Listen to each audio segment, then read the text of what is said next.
bom dia para você que começa com a gente o programa Rosa Choque pela Rede TV, no sistema Gurgax de comunicação. Um bom e excelente dia para você. Que todas as coisas que no dia de hoje, que você peça realmente em oração, possam acontecer na tua vida e que você encontre aquilo que te faz feliz. Lembra sempre, a felicidade são momentos que nós temos e depender disso para poder encontrá-la é muito difícil. É bom que a gente saiba que todos os nossos caminhos, que todos os nossos passos são sempre para nós, para que nós fiquemos bem. E isso é importante que a gente saiba, que a nossa felicidade, que a nossa alegria não pode depender de outro. A gente tem sempre que depender da gente, porque somos nós quem temos o sentimento e nós é que podemos fazer as modificações em relação à nossa vida. A gente pode sim ajudar o outro no caminho a carregar o peso que ela tem, mas a gente não pode passar por nada, por ninguém. Se você estiver longe de um aparelho de televisão em determinado momento e quiser assistir a programação, você pode acessar pelo site www.youtube.com/RedeTV Rondônia e também assistir a programação pelo www.sgc.com.br. As notícias do Brasil, do mundo, da nossa cidade aqui de Porto Velho, do nosso estado de amor pelo Brasil chamado Rondônia, você pode acessar pelo site do amigo Fabiano, que é www.newsrondonia.com.br. E pedindo de novo para o pessoal me conseguir o site da Nil Pena, que eu quero colocar no programa, então eu peço que separem para mim, por favor. Bom, no dia de hoje é uma terça-feira iluminada, com muito sol, muitas alegrias nos esperando por aí. E a nossa reflexão de hoje vai sobre a dor. Casimiro de Abreu tinha um poema lindíssimo que dizia o seguinte: quem deras que sintas as dores de amores que louco senti. Quem deras que sintas, não negues, não mintas, eu vi. Eu triste vi tudo, mas mudo, não tive nas galas das salas, nem falas nem voz. Quem deras que sintas as dores de amores que louco senti. Quem deras que sintas, não negues, não mintas, eu vi. As dores que nós temos e todas elas advindas do nosso coração, da nossa mente, são dores que fazem com que em determinados momentos a gente possa refletir sobre o que nós somos e sobre aquilo que nós queremos. Quantos de nós vive de sonhos? Quantos de nós se engana o tempo inteiro acreditando que realizou alguma coisa do qual nunca tirou do pensamento? Quantos de nós, a exemplo das revistas, olha as lindas fotografias, se imagina naquele local e nunca vai chegar naquele local? Mas não porque não pode chegar, e sim pelo comodismo da vida, pelo comodismo da impossibilidade de querer tentar. Possibilidades? Todos nós temos. Possibilidades de fazer, de acontecer, mas não podemos deixar que essa dependência seja relacionada ao outro. Culpar o outro pelas coisas que nós não conseguimos, culpar o outro pelas coisas que nós deixamos de fazer. Afinal de contas, quando eu e você, nós queremos de verdade fazer alguma coisa, a gente faz. A gente não pergunta se pode, se deve, se está correto, se está errado, a gente faz. E depois vê a consequência. Somente quando nós temos dúvidas, quando nós não queremos muito fazer alguma coisa, é que a gente para e fica na dependência do que o outro vai pensar a respeito daquilo que nós vamos fazer. E o que você tem feito em relação às suas dores? As dores do corpo, as dores da alma? O que você tem feito em relação àquilo que você sente? Dos seus sentimentos, dos teus desejos, das tuas vontades? Sofrer pelo outro, sofrer por si mesmo. A gente só pode dar aquilo que a gente tem. E quem não estiver bem, impossível de fazer bem a alguém. Então, se você ainda tiver uma oportunidade, se você ainda tiver um momento em que você possa de verdade querer fazer alguma coisa, faça. Para de esperar para amanhã, o amanhã pode não vir. Para de pensar que vai ter um momento oportuno, esse momento pode não ter. Se ninguém te der um palco, coloca uma caixa de fósforo. Se ninguém te der um microfone, pegue um palito de fósforo. Renato Russo dizia que se tivessem a tua voz, a voz chegaria no mundo inteiro. Não espere pela oportunidade certa, porque ela não pode não vir. Não espere pelo vestido, pela roupa correta, ela pode não aparecer. Aproveita o momento que você tem aquele que é o hoje. Porque, como eu disse, o próximo segundo, o próximo minuto, tudo muda. E a água que passou por aqui já não é a mesma. Você, eu, não somos mais os mesmos. Então que nós saibamos sempre administrar aquilo que nós temos de mais importante nesta existência, a nossa vida.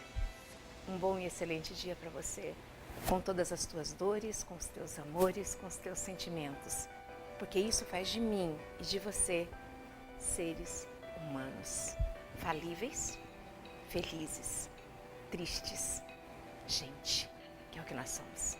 Não se culpe, seja feliz, pelo menos para você, dentro do banheiro, no fundo da tua alma, no fundo do teu ser. Bom dia para você.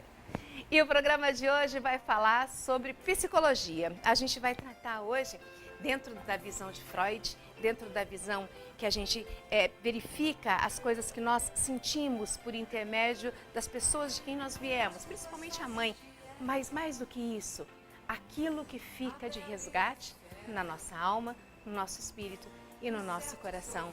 E os nossos convidados de hoje vêm para falar sobre a dor. Afinal de contas, como dizia a musiquinha, cativar é amar, é também carregar um pouquinho da dor de quem tem para levar. E a gente vai falar sobre isso. Os nossos convidados é o Luciano. Seja bem-vindo, por favor, Luciano. Luciano que me ligou, muito obrigada. Obrigada mesmo, viu, querido? Obrigada. Por favor, fique à vontade. E também o Luciano, formado em História. E também o Dr. Marcos, que é psicólogo e que veio com a gente. Muito obrigada mesmo pela sua disponibilidade, querido. Muito obrigada, viu? Por favor, fique à vontade. Opa, vamos lá.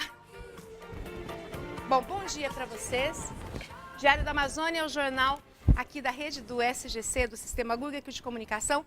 Polícia deflagra nova fase da Operação Água Limpa. Policiais civis investigam o suposto esquema de corrupção no Serviço Autônomo de Água e Esgoto em Vilhena.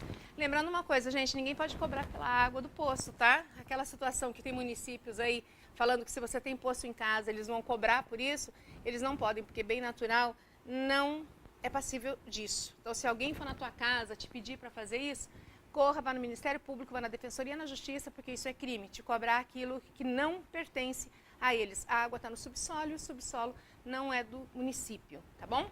Bom, para você que está ligado com a gente, um bom e excelente dia. E a gente está, como eu disse, vai falar hoje sobre as dores. Bom, as pessoas ainda não os conhecem, pelo menos grande parte delas às vezes os vê, mas não sabe o nome. Vamos começar com você que me ligou, querido. Qual que é o teu nome? Bom dia. Bem, eu sou o Luciano e eu sou professor de História, né? De onde você é, Luciano? Eu sou de Brasília, sou do DF, moro em Porto Velho desde criança. Você foi fazer o curso de História por quê? Olha, eu fiz História porque eu sempre gostei daquelas histórias que falavam do passado, das antigas civilizações, dos povos antigos. Sempre me interessou o passado em uma reflexão que trouxesse alguma coisa para o presente, uma relação entre... Eu sempre me interessei essa coisa de relação entre o passado e o presente, para que pudesse você focar um futuro melhor, né? Quem que é tua mãe? Minha mãe, ela já é falecida, né? Meus pais são falecidos. Mas qual é o nome da sua mãe? Minha mãe é Ana Maria de Jesus Silva. Você falou que a história do passado reflete no futuro e isso encanta você. Exatamente. Qual que é o papel da história da tua mãe de um passado no futuro teu hoje? No Olha, presente do teu futuro? Eu diria que tudo na minha vida, tudo que eu sou, tudo que represento na minha vida, eu devo à minha mãe, somente a ela, principalmente a ela, porque se tem alguma coisa de bom em mim, isso foi ela que me ensinou, principalmente ela, porque o contato maior que a gente tem é com a nossa mãe, né?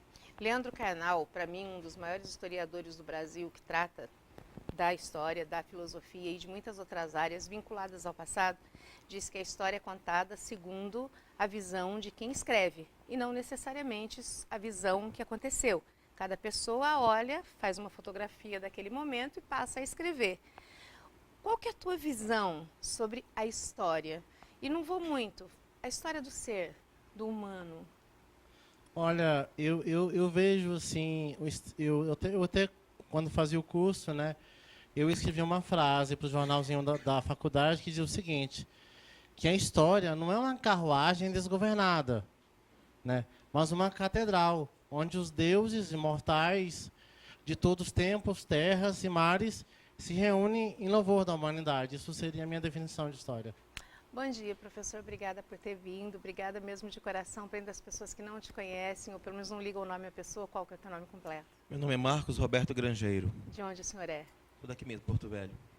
A gente fala muito da cidade de Porto Velho, das pessoas que vieram. Seus pais vieram atrás de sonhos aqui? Ou Meus eles pa- são daqui? Não, minha mãe é do Amazonas, meu pai é daqui. Qual o nome da sua mãe? Lúcia. A dona Lúcia, dentro da área da psicologia, influenciou a tua vida? Em algum momento ela é responsável pelo fato de você querer estudar a alma, os sentimentos, esse outro lado que ninguém vê do ser humano? Ela é responsável por boa parte da pessoa que eu me formei. Agora, quanto ao curso, não. Se for botar, apesar dos dois na opção de curso, foi mais meu pai. Ele era da área já? Não, ele era policial. E o que que ela representa na tua vida? Bom, A tua mãe? atualmente, minha mãe me representa alguém a cuidar, já que meu pai faleceu há poucos meses, e então ela agora representa alguém a quem eu devo retribuir os cuidados recebidos. Agora eu vou ofertar os cuidados a ela. A psicologia na tua vida é o quê? Profissão e entendimento. Grande parte das pessoas que nos ligam, principalmente quando a gente traz psicólogos ou alguém da área da psicologia, da psicanálise, perguntam qual o perfil de pessoas que poderia estudar psicologia, já que grande parte das pessoas quer fazer, mas não tem essa capacidade de lidar com a sentimentalidade e com o problema dos outros. Começa o curso e aí meio que se decepciona, porque acredita que é uma coisa e na verdade é um estudo, ninguém entra lá só para brincar. É muita literatura, tanto em história como em psicologia. Qual é o perfil que você daria para alguém que quer estudar psicologia? Antes de tudo, fazer uma seguinte distinção. Você quer estar de que lado do divã? Certo? Curiosidade é uma coisa, encanto é outra coisa, mas psicologia é ciência, é profissão, é estudo, é trabalho, não é misticismo, não é mágica. Então você vai ver coisas durante o curso que vão afetar você, vão afetar pessoas próximas, você vai ter um entendimento maior, né? Você vai tirar um véu que geralmente está nos olhos das pessoas. E nem sempre as pessoas se adaptam a essa tirada de véu, né? Elas chegam com uma ideia de que vai confirmar suas fantasias, na verdade é uma desconstrução de suas fantasias para uma construção mais sóbria, né? Mais racional, né? Mais exata, para você usar não só no seu dia a dia, mas também aplicar em quem precisar de você. E é isso que leva um choque em algumas pessoas. Acho que qualquer pessoa pode estudar psicologia. Qualquer pessoa pode ir lá ao curso, estudar, não há qualquer limitações. O que é de importância é você estar preparado para dedicar-se ao estudo, dedicar-se a aprender, estar apto. Disciplina, né? A disciplina de saber estudar, de ter seus Sim, tempos. saber estudar e ter consciência que você está estudando ciência. Não é mística, é ciência. Muitos desistem por chegar com uma compreensão um tanto fantasiosa e chocar com isso. A realidade choca. Programa Rosa Choque pela Rede TV, no Sistema Google aqui de Comunicação. Hoje a gente falando sobre psicologia e história e a gente vai falar sobre dores, principalmente das pessoas que são acometidas da doença, que na minha época, quando eu era criança, eu não podia falar dentro de casa, que era o câncer. E quais são essas dores de quem as tem e de quem tem que carregá-las, ajudá-las a seguir adiante. A gente vai para o intervalo e volta bem rápido, mas é o tempo de você olhar para o espelho e ver que você é a pessoa mais importante da tua vida. E que se você não se amar, ninguém no mundo vai poder amar você. E que você só pode dar o que você tem. A gente volta já. E nem só de cama vive a mulher. Por isso não provoque. É cor de rosa.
Bom dia para você que está ligando seu aparelho de televisão agora. E a gente hoje no programa vai falar sobre essas dores. Como que eu lido com essas dores, principalmente dessa doença que as pessoas têm uma dificuldade muito grande, inclusive de admitir que se tem e de falar que as pessoas têm, porque parece que já é uma sentença de morte e necessariamente nem sempre ela é. Sobre o câncer, como lidar com isso? Há dois padrões de comportamento bem distintos, né? Bem claros de distinção. Nós temos o comportamento feminino, que é mais aberto aos cuidados de saúde, né? A cuidar-se, a procurar consultas médicas constantes, e o padrão masculino. O que apresenta maior dificuldade é o padrão masculino, porque qualquer forma de doença é interpretado como uma fragilidade, como uma quebra do seu poderio masculino. Então, a mulher, quando é diagnosticada com câncer, apesar do sofrimento, da dor e do medo, há uma maior possibilidade de amparo, de cuidado, de carinho familiar, de amizades e de aceitação médica. O comportamento masculino já é mais difícil. Ele tende a não procurar o médico. Quando procura, geralmente já é muito tarde. Quando pega o diagnóstico, não aceita tratamento, procura outras formas de tratamento. E só vai aderir, geralmente, quando já está muito tarde ou muito avançada a doença. Como lidar com as dores? A melhor forma de lidar com as dores é com uma ação de antecedência. A dor, geralmente, né, principalmente a dor do câncer, né, se diagnosticado com tal, ela vai demandar de você o que você construiu até aquele momento. As relações que você construiu, as pessoas que você cativou. Se você construiu boas relações, cativou pessoas afetivas, elas vão te fornecer o amparo necessário. Se você não cultivou, aí será problemático realmente. A maior ferida está no eu, porque o câncer a gente não pode atribuir a um vírus, a uma bactéria, a um acidente. O câncer é uma doença que brota dentro de você. E não dá nem para dizer que é genético. E como surge a questão de muitas pessoas afirmarem, se ele estar doente é porque com certeza ele fez alguma coisa para estar assim. Afinal, ninguém sofre por nada que não mereça. Como surge esse pensamento? Como a psicologia explica isso? Então, voltando ao ponto, eu já respondo. A quebra dessa imagem egóica, né, pode ser fruto de um mau hábito, cigarro ou outra coisa que possa gerar um câncer. Há explicações místicas, religiosas e fantasiosas. Por quê? Porque o ser humano tem necessidade de explicações fáceis, né? Ante a angústia, ante ao conflito, ante a dúvida, nós queremos uma explicação rápida, fácil, né? Que nos adestre, sem precisar nos exigir muito. Deus quis assim, é uma delas? Também, Deus quis assim, ou você cometeu um pecado, ou você não deu seu dízimo adequadamente, ou você não foi na igreja, ou sua vida foi desregrada, ou você era pecador. Sim, há também explicações místicas quanto a isso. E isso vem agravar essa dor. Mas também há outro contraponto. Há a pessoa religiosa, que ia na igreja, que tinha uma vida religiosa fervorosa, ativa e sofre esse mal. Aí também não vai se questionar, é porque eu era pecador, vai se questionar o que foi que eu deixei faltar. Mas o mais importante é que a dor vem nos mostrar, vem nos lembrar que nós somos humanos, nós somos falíveis. A dor, como no assunto de hoje, a dor do câncer, vem nos lembrar da nossa mortalidade. O senhor disse duas situações que até responde ao que ele lhe perguntou quando alguém coloca que você teve o câncer em virtude da sua conduta, seja ela espiritual ou seja ela corporal. No entanto, grande parte das pessoas não conseguem lidar com essa dor, desculpa, porque tanto faz que ela seja do corpo ou da alma, é o eu. Foi você quem fez algo para que essa doença estivesse em você. E nesse sentido, como que o familiar, porque aqui eu acredito que acho que isso é importante, eu devo falar para a pessoa, olha, Deus quis assim, isso vai passar. Como que a gente tem que lidar, né, com essa pessoa? Quais as palavras que eu tenho que falar para ela? O que vai doer mais nela? Porque se eu estiver doente, alguém falar para mim assim, não, daqui a pouco isso passa. Não, isso não vai passar assim. Mas como que a gente deve lidar com essa pessoa? Então vamos usar uma explicação mais didática. Certo. Nós estamos falando de dor, mas na verdade a gente pode subtrair ou resumir em questão de luto. É um processo de luto. luto não ocorre só na morte em si, né? Há várias formas de morte, há várias formas de perda. Nós temos, primeiramente, a negação, é a primeira fase. Depois nós temos a fase da barganha. Aí nós entramos na fase da raiva. Aí nós entraremos na depressão. E, por fim, a aceitação. O familiar, o amigo, né, o médico, o responsável, tem que estar ciente dessas fases que a pessoa vai passar. E se você não tem uma resposta clara, às vezes nós nos sentimos na ânsia de dar uma resposta, de dar uma solução, de trazermos aquela pessoa de volta a como ela era antes. E nem sempre é isso que vai resolver. Porque o que era antes não volta mais. Ninguém anda para trás, só o Siri. Então nós temos que estar ao lado desta pessoa e deixar claro que, independente de qual que seja a caminhada, ela não fará só. Você vai estar com ela. A pessoa que Sim. tem carinho, ou que tem respeito, ou o profissional vai estar do lado. Estarei com você até mesmo quando você falhar com você mesmo. Em relação à pessoa que sente a dor porque ela está com câncer, como que essa pessoa deve agir em relação ao médico? Porque tem pessoas também que, como o senhor disse, o homem ele não vai, porque inclusive ele tem medo de, segundo o que diz a literatura, ele tem medo inclusive de que digam para ele, você está com câncer, então ele protela um resultado. Não só homens, mulheres também não vão ao médico, não fazem exame para protelar um resultado. O que é importante para a pessoa? Do que a pessoa tem que se conscientizar? É que ela precisa do diagnóstico para poder viver mais? Ou realmente viver essa fantasia do não saber e por não saber não dói, vai resolver alguma coisa na vida dela? Ninguém foge de si mesmo. Por mais que você protele, você vai se encontrar com você mesmo. Então, eu tenho por achar que é muito melhor você arcar com questões muito mais precocemente do que de modo tardio. A pessoa que tem que ter coragem para olhar a si mesma. Mas aí que está a complexidade. Esse comportamento ele não vai surgir no momento em que há a possibilidade de um diagnóstico. Esse é um comportamento construído por toda a história dela, por toda a vida dela. É esse o problema do câncer. É você com você mesmo. Por mais que esteja o amparo, o carinho, o cuidado, que isso é bom, é essencial, em muitos momentos será você diante de você mesmo, porque é você contra o seu corpo que saiu de ordem.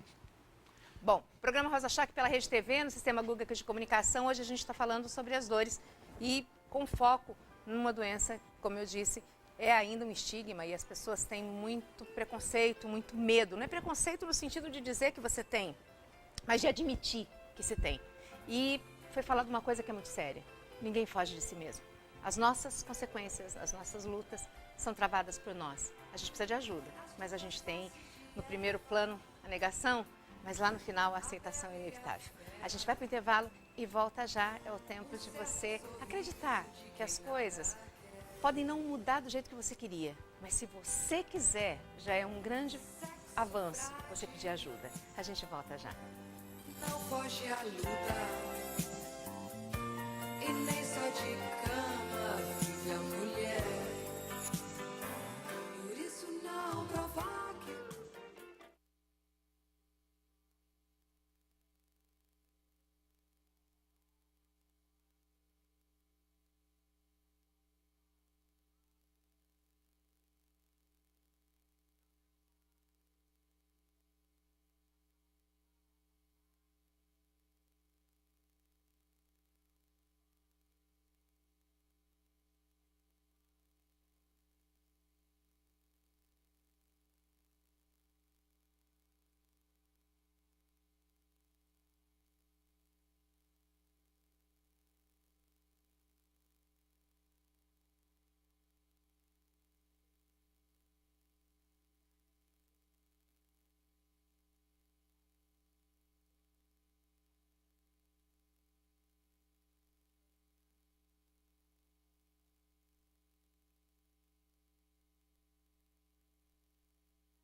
Eu sempre quis mostrar quem eu era, mas eu nunca consegui.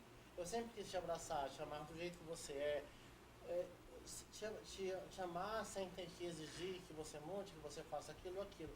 Mas é nessa situação, nesse momento, que eu consigo ser o que sou e te Oi. abraçar do jeito que você é. Eu acho que Oi?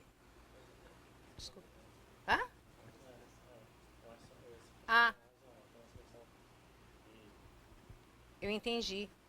Aí a gente já então a gente já faz essa pergunta e o senhor já dentro do contexto já pode fazer a pergunta, porque a grande parte das perguntas aqui, elas são todas vinculadas a isso, semelhantes, né? ao medo da morte, que na verdade quando até alguém pede para abreviar a dor, é mais, não é pensando tanto na pessoa, é pensando nela própria para diminuir. Se quiser explanar em relação à questão do medo da morte. Porque muitas pessoas, imagino eu, mas estou supondo, que as pessoas estejam perguntando como driblar o medo da morte, né?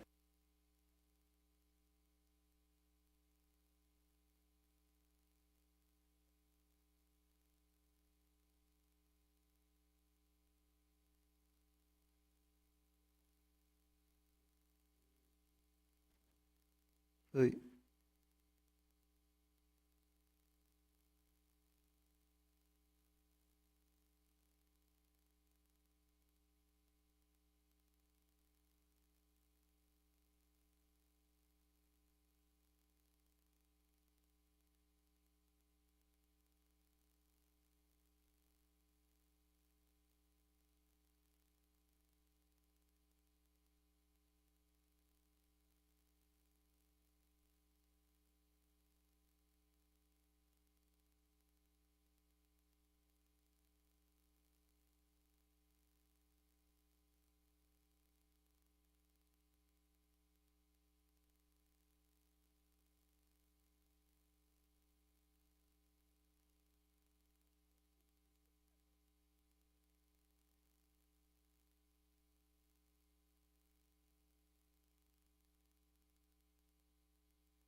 Por ser inevitável e ser exatamente para todos da mesma forma, mudando apenas como ela vai chegar, a morte ainda é um dos grandes mistérios da humanidade.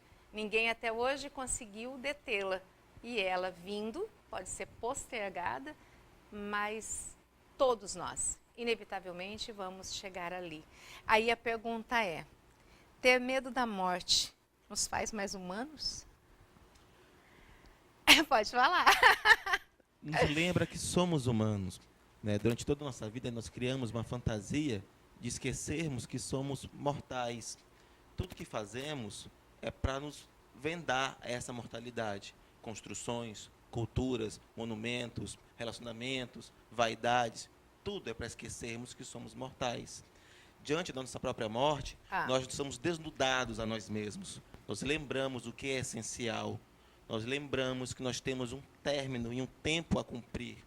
E nós lembramos de uma palavra que quase nunca nos vem, legado. O que eu vou deixar aqui? O que vão lembrar de mim quando eu me for? Algumas pessoas continuam na mesma fantasia ante a morte. Outras se percebem, compreendem que tem que dar esse fechamento, esse valor de término. E tem essa oportunidade. Eu sei que alguns diagnósticos fatalistas, né, como o assunto em questão, nos botam isso em xeque. Mas também tem um fator que pode ser mais brando.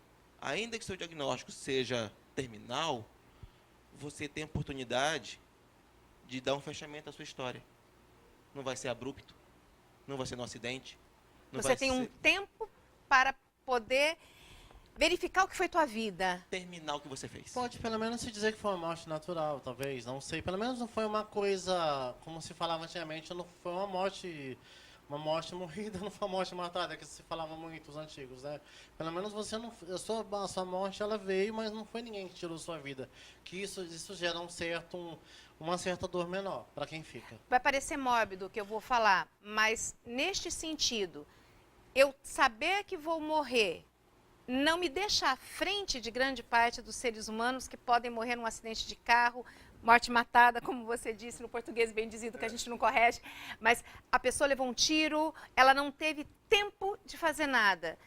Algumas doenças não me dão essa, se eu olhar por outro prisma, óbvio, não estou aqui, vou usar até uma palavra chula, mas eu não estou aqui sacaneando com a dor do outro, não é isso. Mas será que isso não faz com que a gente pense? Porque grande parte das pessoas fala assim, puta, eu queria saber o dia que eu vou morrer, porque aí eu ia... Mas será que a gente está preparado para saber o dia que a gente vai morrer?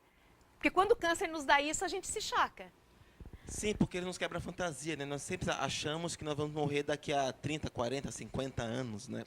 Mas ainda assim, de fato, concordo com você, nos deixa à frente, nos bota numa perspectiva diferente, mas também nos apresenta um novo desafio que nós vamos fazer ante essa perspectiva, né? Nós, mais do que nunca, vamos olhar para tudo que nós construímos. E será que vai Esse é o dar acerto de tempo? contas. Esse não é o chave também, o ser humano pensar se vai dar tempo de fazer o que queria fazer? O último beijo, o último abraço, a última palavra, a última olhada para o sol. Eu acredito que numa situação dessa, o tempo ele não se torna tão importante como a luta. Eu acho que a